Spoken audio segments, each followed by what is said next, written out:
Another one bites the dust. Country number 4, Spain, gets bailed out, and we all, of course, know that it won't be the last.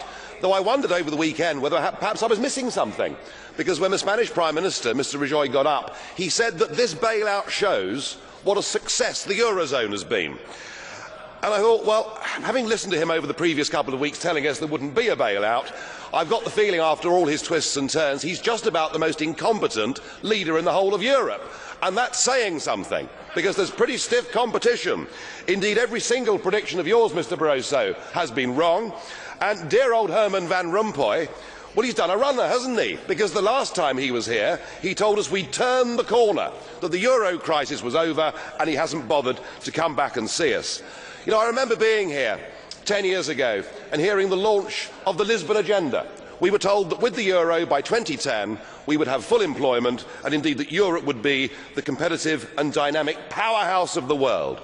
By any objective criteria, the euro has failed, and in fact there is a looming impending disaster. You know, this deal makes things worse, not better. 100 billion is put up for the Spanish banking system, and 20% of that money has to come from Italy.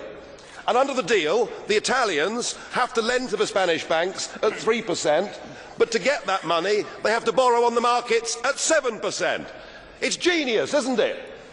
It really is brilliant. So what we're doing with this package is we're actually driving countries like Italy towards needing to be bailed out themselves. In addition to that, we put a further 10% on Spanish national debt. And I tell you, any banking analyst will tell you 100 billion doesn't solve the Spanish problem. It would need to be more like 400 billion. And with Greece teetering on the edge of euro withdrawal, the real elephant in the room is that once Greece leaves, the ECB, the European Central Bank, is bust. It's gone. It has 444 billion euros worth of exposure to the bailed out countries.